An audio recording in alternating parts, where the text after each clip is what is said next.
Well, hello everyone. How you doing? Kind of mid-morning for me, and a little early, but actually I have a business obligation tonight. So there you go. So I thought, well, what the heck? Well, hello Well, hey everyone. How you everyone. doing? Got a Kind little of bit of echo here. mid-morning for me, and a little early, but So now you get to hear me twice. So how is everyone?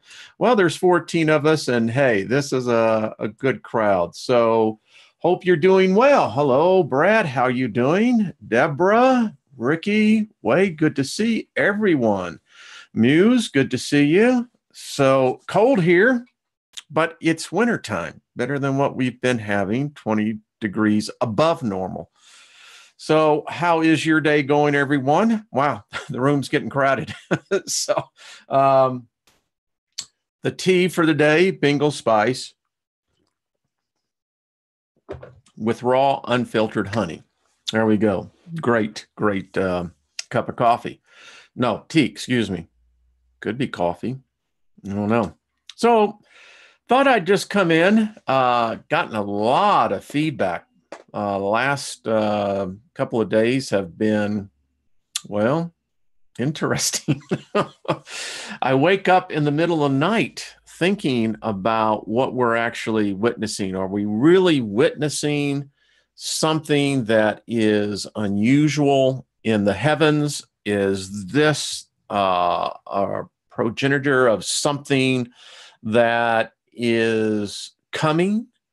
Is this all part of somehow another a one-sided religious view of a so-called end of the world scenario? And I only say that to be fair to all the other religions. I think so often we, particularly here in the West, we fail to honor and be respectful that, two-thirds of the world believe differently. Hey, that's just me. But nevertheless, it does get me to thinking. Last night with Chris on, which I thought was a great show, and all of them have been here lately, that I hadn't thought about this. Are we seeing possibly the purposeful transformation of our planet? Is this something that is above a government, a power, man-made? Is this something that science fiction has thought of, if you have a dying world, what's easier? Trying to save your world or transform and terraform another world? I don't know. I know I've got some headlines, and I thought we'd just go through them because it's when we get the chance to come together like this that we can look at these headlines that I just grab, and it ends up that oddly enough, they actually have a connection. There is a continuity in the stories. So, hello, everyone. Claudette, how are you doing? Shannon, good to see you. Chris, good to see you. By the way, went to your website, your YouTube channel, Chris. Good stuff you got there.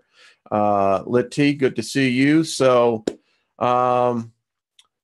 you know what's going on? Well, I think, Chris, for all of us, I think many of us have a sense of it. And it's like this. We all are individuals. Each of us are sentient, sovereign beings. And that means no matter what I say, no matter what you think, no matter what anyone else thinks, what it really comes down to, it is you. It is me.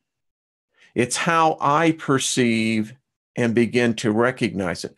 That's why when I came out of the Christian religion, it got to be so ridiculous. I developed a payment platform, the very first one, by the way, mobile giving for churches. And it got to the point where in our database, do you know how many different denominations are in the Christian religion? In the United States, over 3,400. Worldwide, that number is nearly 10 times that. And so it just got to me is that, well, how can you have so many, how should we say, factions and yet still have the same God? So I digress there a second, merely to point this out, that maybe what I perceive and what you perceive, if we could come together and collaborate on that, we might get the real picture here. So I don't know, but you have to admit there is a individual, Mark Reed. Maybe some of y'all know him. He's been down in Australia and he has seen some remarkable things. I think consciously we are seeing remarkable things. I've never seen more people write to me who are testifying to their own testimonies that they've changed. Many of you write to me and say, something's changed in me. I have new or am awakening to abilities that I hadn't thought that I knew that I had. Brian, we're going to get Brian over here, Milky Way Weekly. Brian, we're going to get you back on because Brian's been having some visions, dreams. I'm getting visions. My visions tend to be daytime, where they at one time were very intense night visions. So intense that when I had these dreams, which were decades ago, they are so imprinted on the imagery of my mind that I can see them right now as I speak. And maybe that's a show we'll do, talk more about visions. I think that we're seeing that. I think more and more people are experiencing visions. They're experiencing much more lucid dreaming. I've had an individual invite me who is in the UK to begin to participate on some astral traveling. I'm going to do it. I think that there is definitely a change. I think the frequency has increased, and I think we're seeing that in Earth. I think whether it's Gaia, whatever Earth is, I know it is also a living, sentient, sovereign being. And I do believe that as God is defined as how I knew God to be, God had ego. God had pride, and God got pissed off. I think Earth is the same way. And then when you connect that to the whole point that all the planets are changing, we're witnessing right now, we get next Monday night with Claudia, the physicist and the philosopher hour, we're going to talk about the planets. The planets are changing. We're seeing them. So is all this connected? I think it is. I know I've changed. Fundamentally, I've changed.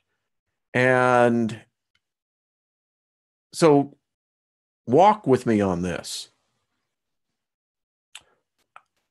I have two videos that have really caught in the ire of many people. One is The Greatest Lie Ever Told Humanity, and then Two Creations, Two Worlds.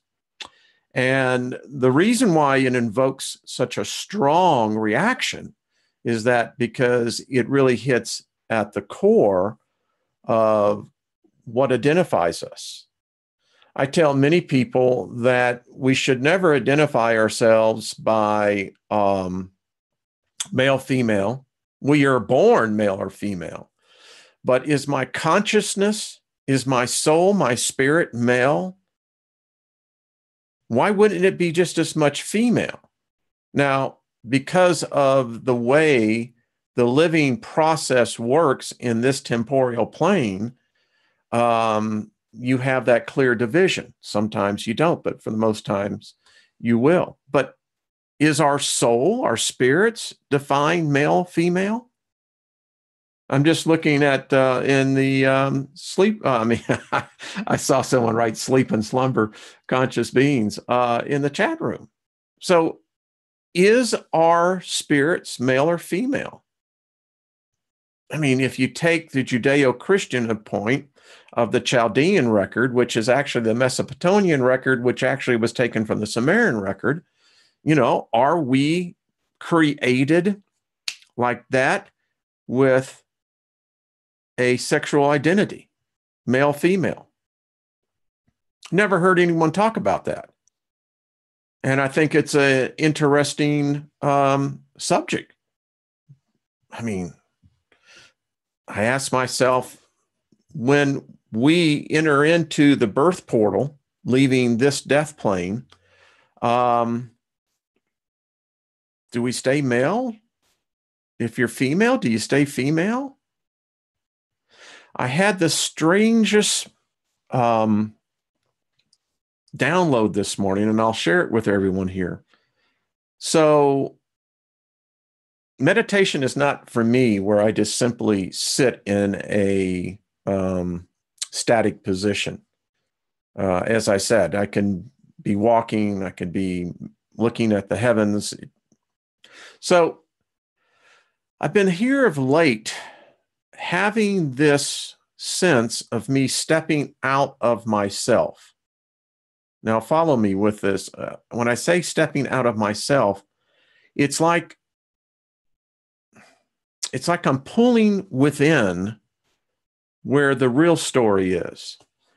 And I've been getting these glimpses of me making this life a series of challenges. It's almost like I pre-wrote the script of what I was planning for myself or challenging myself in this life. I know that sounds odd, but I keep on getting this. I guess when you get to a certain age physically, for myself, 62, you begin to realize that ultimate meeting of where I will depart out of this body becomes very much more reality. I mean, if you're 20, 60 looks a very far piece down the road. That's 40 years. But if you're 60 and you look at 40 years, you suddenly know that becomes 100. And so I know that that's coming. I'm at peace with it. It used to scare the crap out of me, but now I don't know. It's like I said, I've been getting these glimpses of my life, and it's me stepping back out of this self. And it's like I'm almost chuckling at myself. I've seen the ones that I have, and I look at my life. And my life has been, much like probably yours has been, a series of challenges. So, I mean, interesting, isn't it? I don't know. I get that feeling, though. And, because if it's a sense that we get immersed into an energy field, talking about the conception of life, and we have to look at it from both the physical aspect, because no matter what you want to look at the spiritual aspect, we're talking in this realm, this reality, physicality, physical processes. So the observer sees how that spark of life is ignited. Now, the debate is, does the soul enter in? Is the spirit a soul? Does the spirit possess a soul that has a mind that is the reflection of the soul that corresponds with the physical realm that the spirit is attached to? Did y'all follow that? There will be a test at the end of this. So, yeah. And so here we are in this place in history. And what I find interesting is we never stop and think about where we are in the grand scheme of the unfolding of the ever revealing destiny of our species. I've often said this when I used to teach a lot in churches, is that I used to bring out the fact that, well, if you were a Jew living in Jerusalem in 69 AD, would you have stopped and thought and told your friend next to you and said, can you believe it? We are at a defining point in history. They're going to be talking about this thousands of years from now. I don't think that happened. I don't. The Sumerians, what made them interesting as a civilization and a culture was, for them, history didn't make sense. There was no history. They were history. And what makes it even more remarkable was the fact that they could write that down. They could write down that concept of history. I mean, how do you define historical events? It's always looking backwards. It's never at the moment.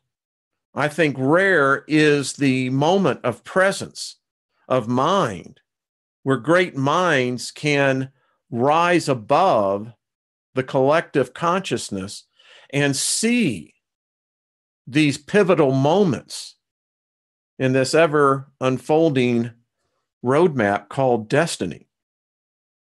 I think General Eisenhower was one of those.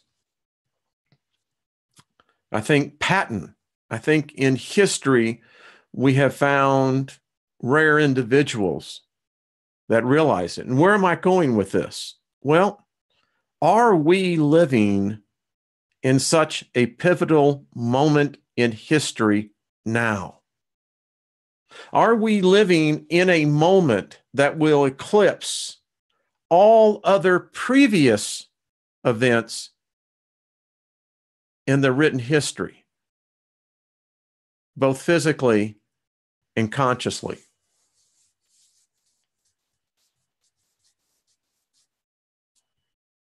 I don't know. I think the evidence is tending to say yes.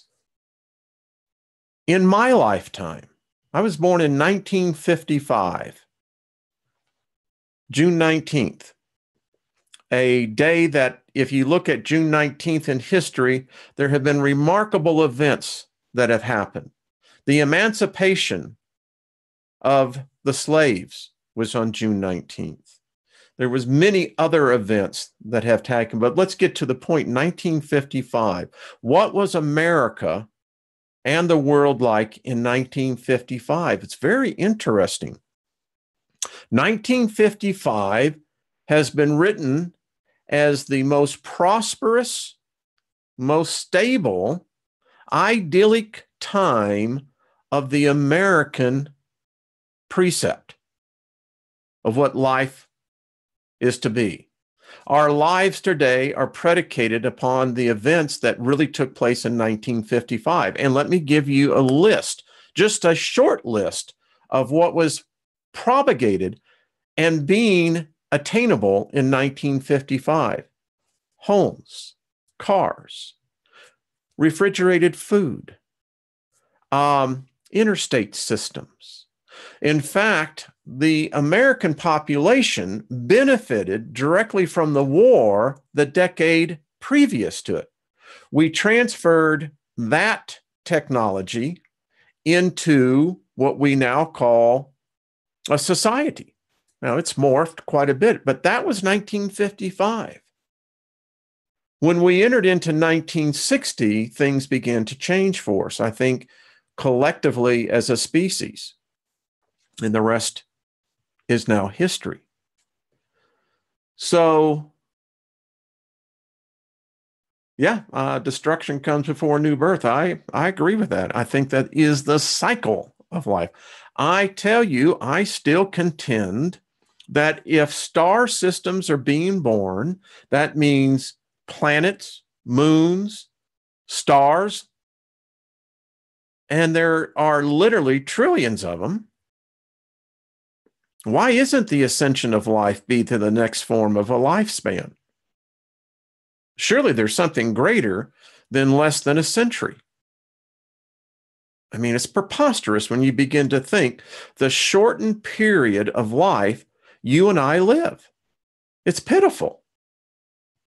I mean, Jeff Bezos is building a 10,000-year clock. Is Jeff Bezos gotten to the point where now he is, if there is one single challenger to the Rothschilds and to the current structure, it would probably be the new wealth, which would be a Bezos. They're seeking immortality. Now, so many people will immediately begin to filter that through a religious indoctrination. But listen, I think it's been the goal of our species for millions and millions of years to seek immortality. A lifetime isn't enough. I mean, it's just not. But yet, that's what we deal with. So, I think for myself, the thing about reincarnation is the thing that I don't quite jive with. Even with the yin and the yang, is that if it's a cycle, that's what we define it as. If it's a cycle, then I have a problem with that, because then it's just this. That's a dog chasing its tail. I don't think that that's what I was created for. I don't think that's what you were created for. I don't think any of us was created for that. And if reincarnation is, I don't know. But if it is, at what point does that cycle stop? I mean, I think that there is a point where the cycle has to stop. There has to be an ascension to something greater.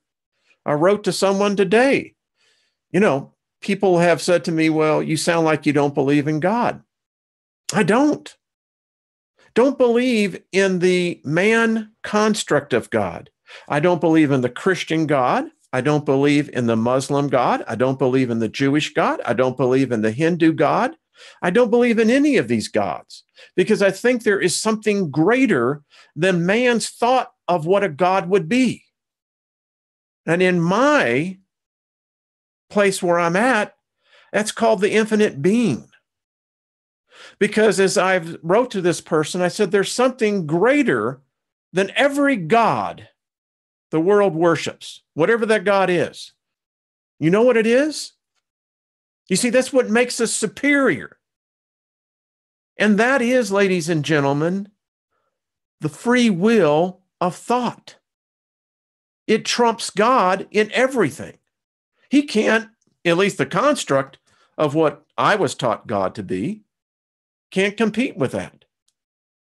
The infinite being, yeah. So anyway, boys, gotten off on there. There we go. But getting back to this point. So we come to this point if I'm seeing what I'm really seeing, that my life has been a set of challenges that's almost like I set for myself, well, I can only trust that what will be the next one. I don't know. Ay. So, boy. Well, thank you, Chris. Thank all of you. I appreciate everyone. So I told you the conversation would be good. And this is what I look at. So when I see people, and I know that they don't attack me, they're attacking the power of the thought. How many of you like that saying I put up there on there? And if I speak one thought, that thought lives.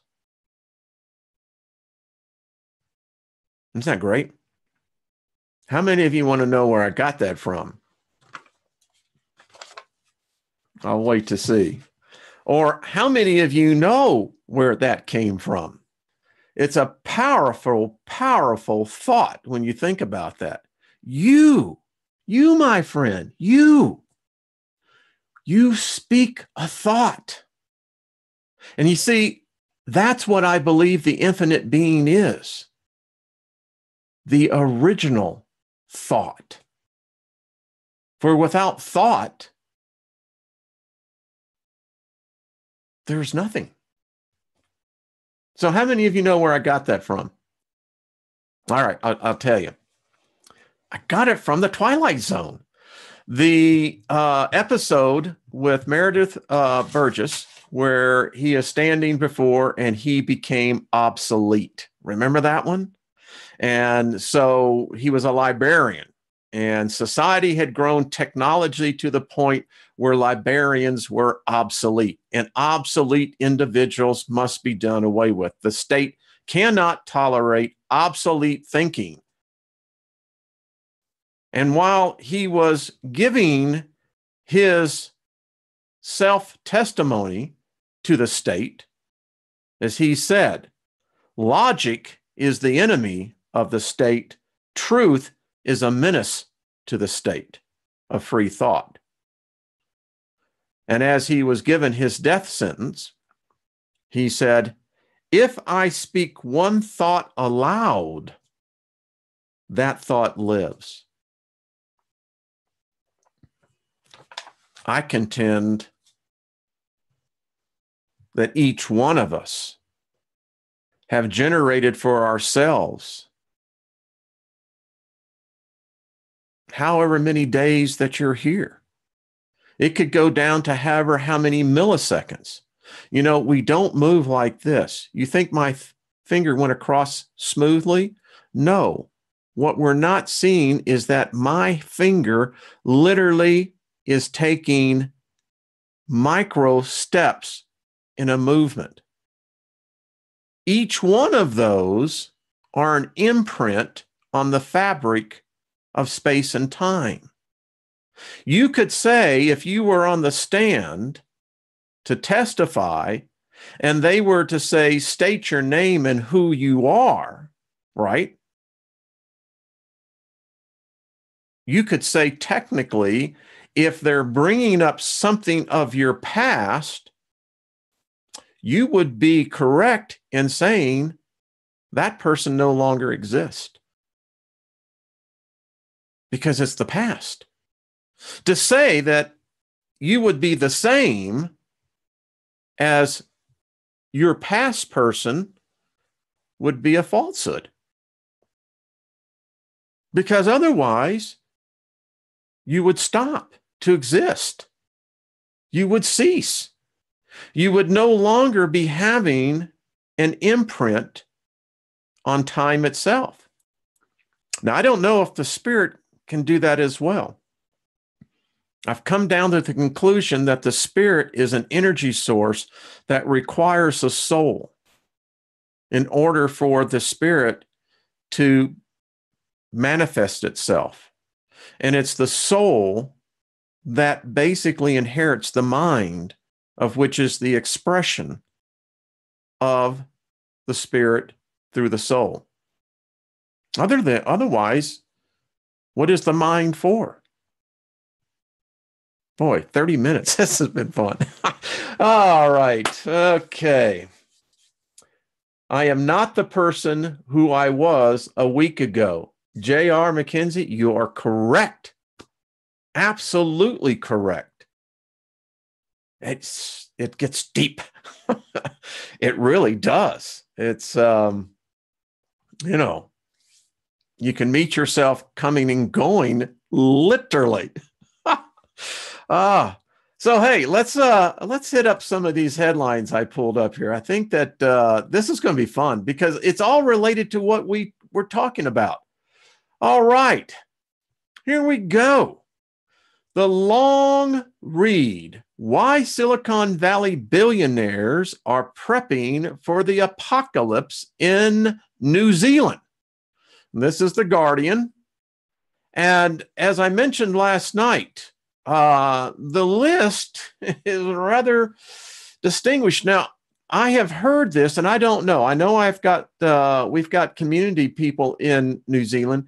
I understand in order for you to be able to apply for citizenship, you have to have a sizable sum in your bank account that you'd be willing to obviously move to New Zealand. Now, I don't know if that's true or not, but I have heard that. And the way I look at it, if the billionaires are moving there, well, I think I'm SOL. So anyway, I'll just read about why are they moving there, and not just one, but it seems to be, quite the little confab. So there you go. I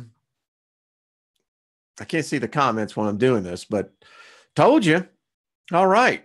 Now, to keep the story moving, from Kansas to New Zealand to Hawaii, where billionaires are buying homes to escape the apocalypse. Do they really know an apocalypse is coming? Do they? I have a theory. It's just a thought. The reason why God could never show up, reason why he'll never show up, or whatever, is because if there was to be a deity show up and say, I am God, and do all the so-called miracles, no one would believe him. Would you?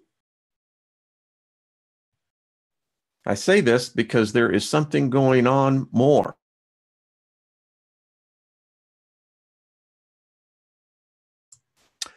And by more, I mean, think about it.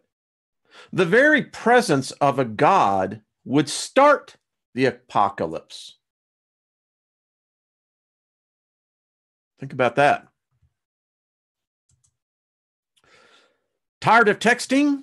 Google test robots to chat with friends for you. What? Are you tired of the constant need to tap on the glass keyboard to keep up with your friends? Do you wish a robot could free you of your constant communication obligations via WhatsApp, Facebooks, or text messages? Google, your God, is working on an AI-based auto reply system to do just that. I have told you this. If you are on the web, if you've posted images of yourself, your voice, pictures, AI has already replicated you. I've been replicated. There is a digital R. Wayne Steiger, just like me. Now, Think about this. Go forward with this. How would you know the difference if you were talking to my AI? Because after all, what is my purpose? I never tell you what you're going to be doing with all this extra free time. Never. But oh, we're going to make your life even less complicated now.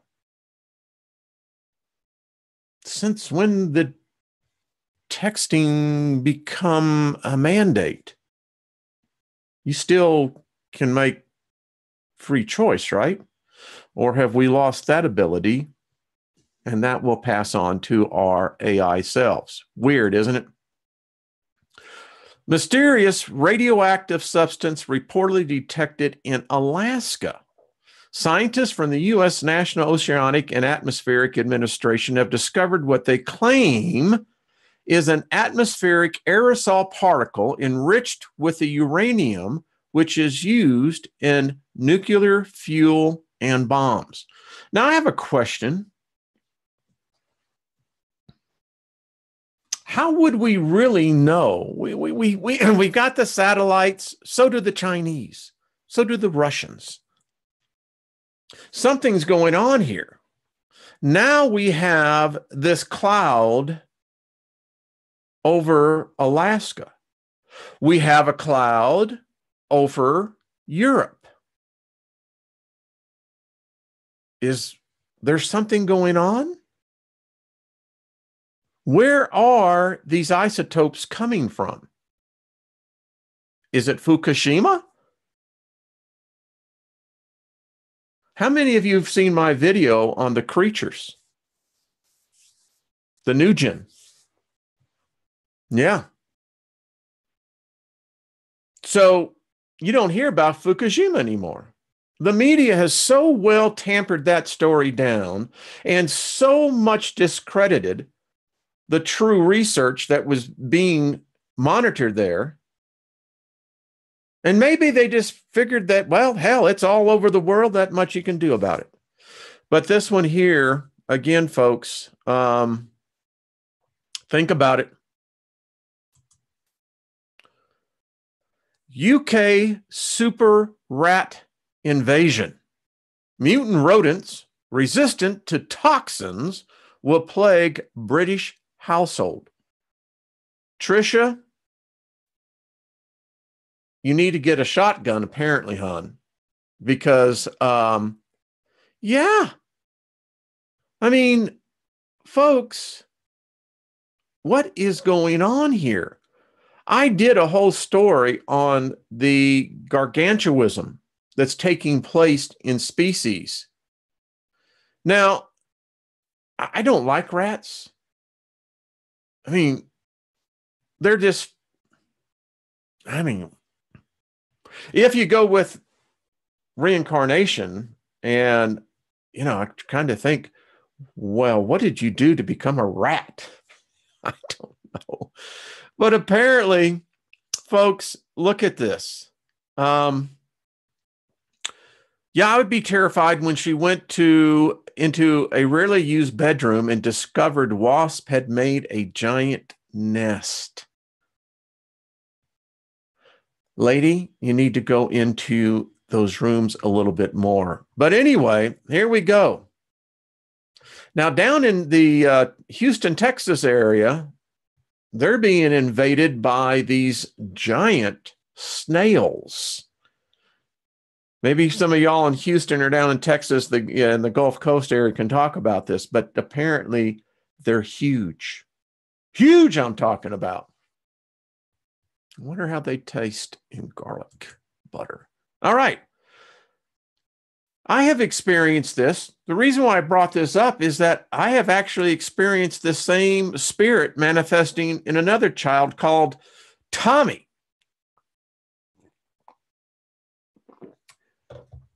We were putting a pool of money together as to how we could knock Tommy out. I'm just kidding. But apparently, I've watched this video. How many of you have?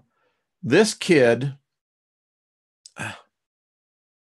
I'm telling you, you know what flying is? Flying today is purgatory.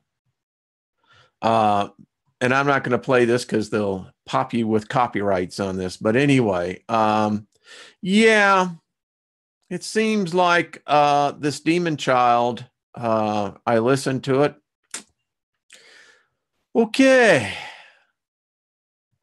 Human AI hybrids and gene editing are going to change mankind in a big way. My first response to this was, oh, really? It's like, are we just now coming to this conclusion? But actually, it's a very good story.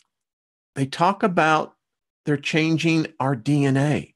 And you know, it's amazing how we become, as Doris Day, que sera, sera, whatever may be, may be. They've already jacked us so much up right now that it's, and by the way, I just read a paper on CRISPR. Not good. They begin to talk about transhumanism. And this is really what the word is. It is the evolution. I've had a lot of people who say it can't be evolution. God created things. Folks, you know, we've got so indoctrinated. Everything evolves. Everything. We used to have tails. Yes, humans. We had tails. Why? Because we come from our ancestors who had tails.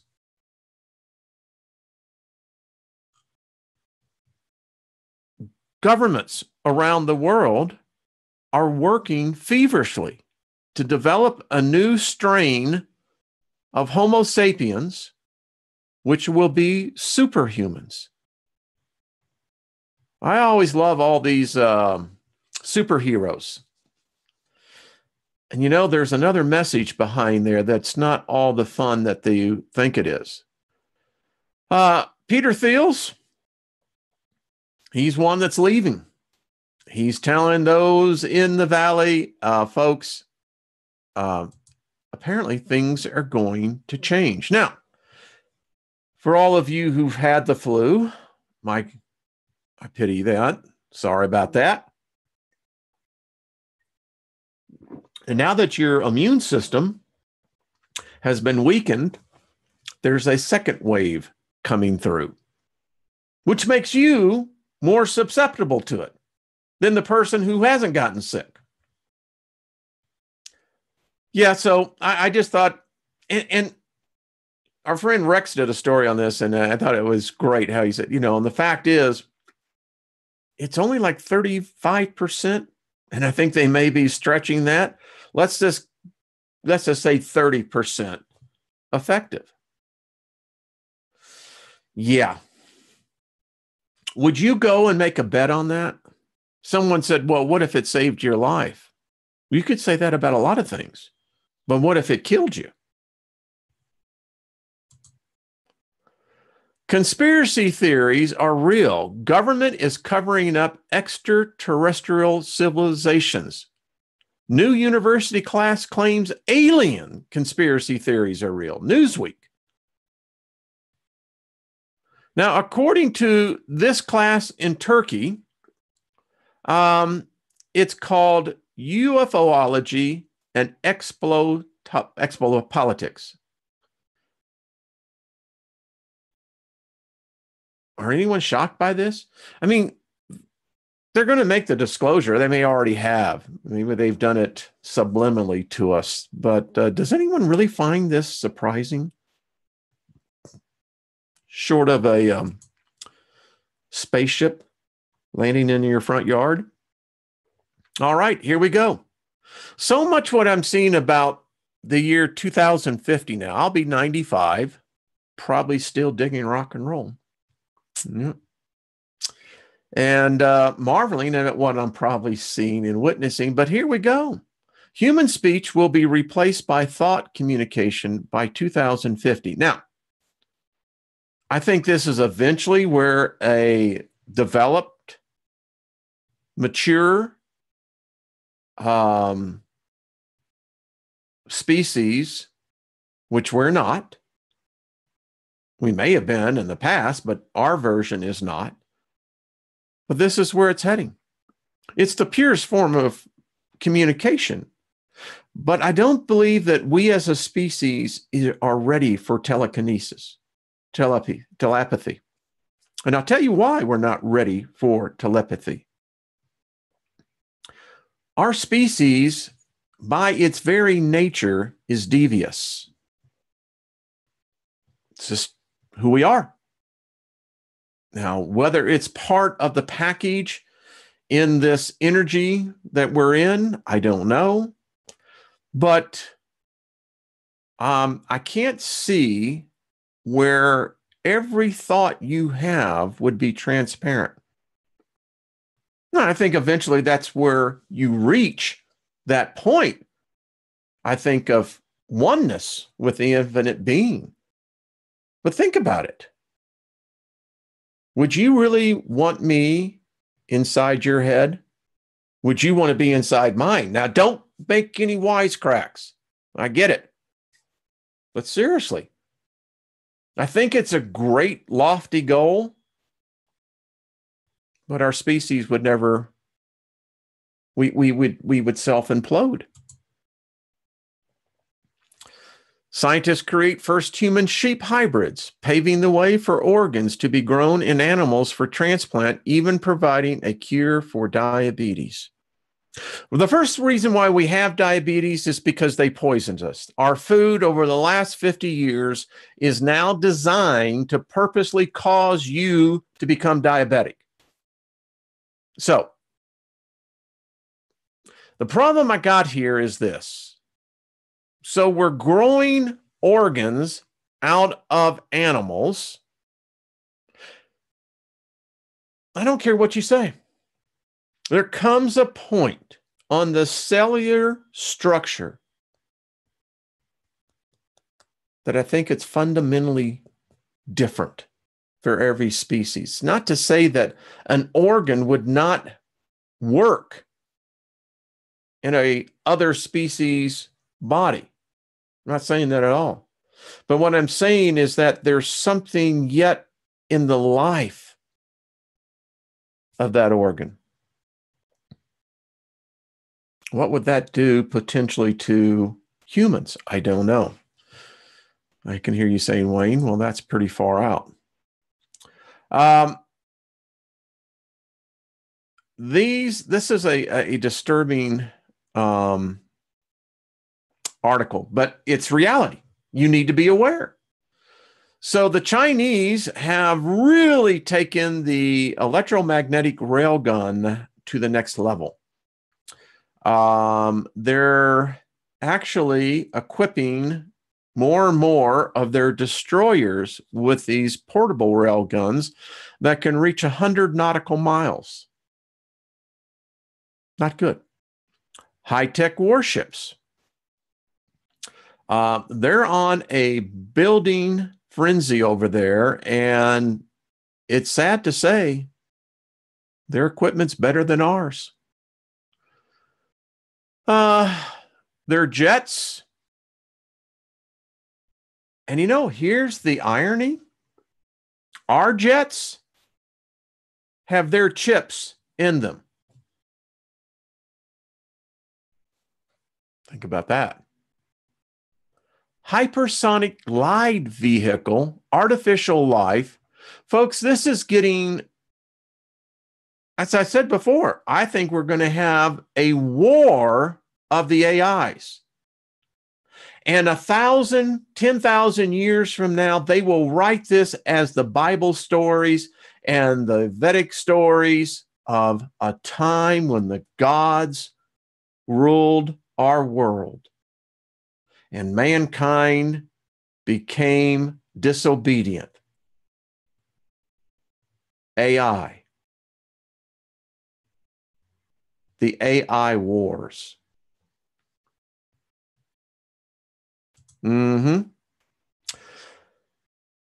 Folks, this is coming. When I used to go before investment conferences and make presentations on my software, my company, I was telling them back in 2012 that by 2020-21, we will be cashless. They just didn't know I was psychic. They didn't know that I can see things, but it's here. And any one of you guys can go and look on my LinkedIn profile. You'll see my background. See, that's why I knew back in 2010, mobile payment was going to dominate commerce. Here is a strange story. You have to go in, and if you go online, go the Wall Street Journal on here. But here's they got so much money.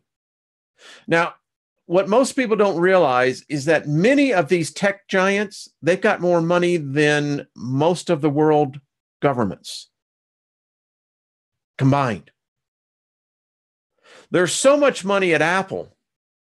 It's why their stock is so valuable, because stock is more valuable than currency. So now you can do this yourself. If you own a home and you decide you don't want to play with the bank, well, there are now venture capital companies out there that will come in and invest in your house. It's a great deal in one way. I mean, if you know you're going to die and this is where you're going to stay living, kind of cool. But it goes to show you, this is just why it's not a good thing to have this much cash on the side. But here we go. Another change in the way things are going.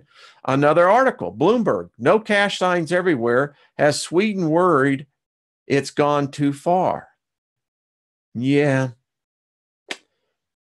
it is a problem. It takes all of your freedom away. You've got no cash. You think about it. To buy, sell, or trade, you'd need a mark. So here we are now. This God that we now worship, all of us have taken the mark. You can't exist in the net without taking the mark. All of us have.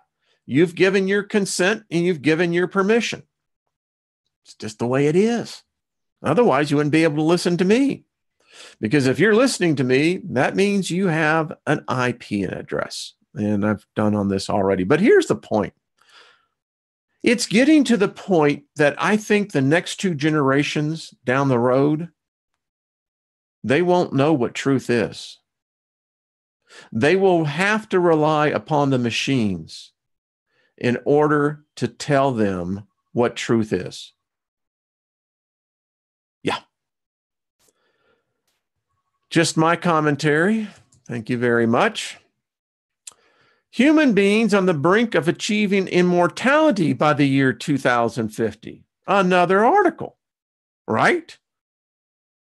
Well, I've done plenty of videos on this, and they are working feverishly. I think that they're already in alpha stage testing. And what I mean by alpha stage, actually being able to download a person's consciousness. Now, I don't know if they can download the soul, but the question is, can you download a person's personality, its consciousness? What is consciousness? How is it defined? Is personality part of the mind, the soul? Or is personality a construct of what we have as our consciousness of who we are? Don't know. And I'm about to run out of time. All right. Well, I have a lot more, but that is what typically happens. Here we go. Drinking alcohol key to living past 90. And here my doctor told me it was just the opposite. Well, have another drink. Well, apparently booze actually beats exercise, according to a long-term study. Now, this was by the University of California neurologist Claudia Kawas, tracked 1,700 Yeah.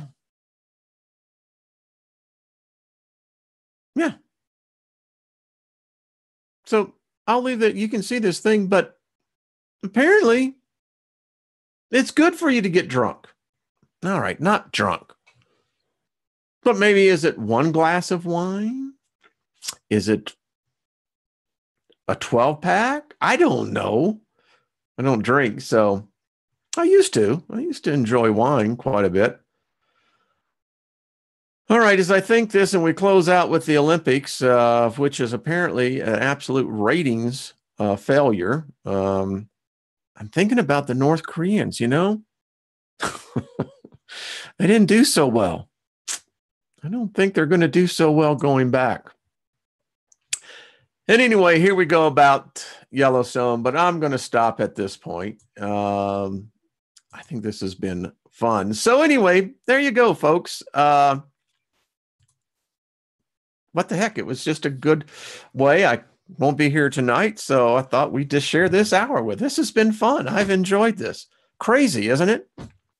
And welcome to Wayne's World. That's what I say. Whiskey place. Oh, yes.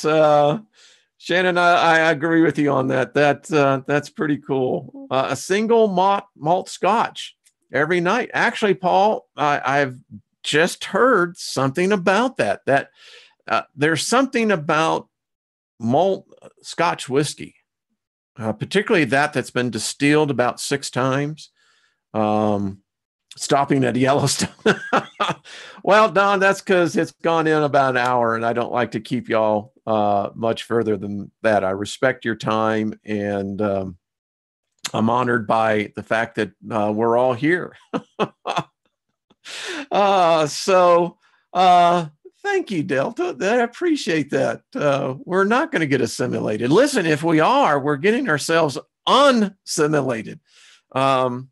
You know, these attacks that I think some of us experienced, this whole targeting, it's like, wow. But I've learned something. If you start laughing and you just start laughing back and you just remember that no matter what happens, you're still you. That strange feeling you get. I don't know about you, but it's a strange one for me, that when I can literally step back out of self and I can see myself. It reminds me of that saying, if a schizophrenic is threatening suicide, is not that a hostage situation? I'll leave you with that thoughts. Folks, I do appreciate you. Tune in tomorrow night over on the Artist First Network, 8 o'clock Mountain Time, 10 o'clock East Coast Time for the Steiger Perspective. Friday night, we've been waiting for this, and we're going to have Lisa Eisenhower on. So I'm excited about that. Good things. And then Sunday night, I'm just looking at my notes here, we have Mary Rodwell. And if any of you have questions for, or even with Elizabeth Eisenhower, I don't know why I said Lisa, boy. Sometimes you get too many thoughts coming in. So anyway, have a good day. I'll see you Friday, if not before. I appreciate you. Be kind to one another and be kind to yourself. Remember that. It's the best thing I can tell you. All right. Bye-bye.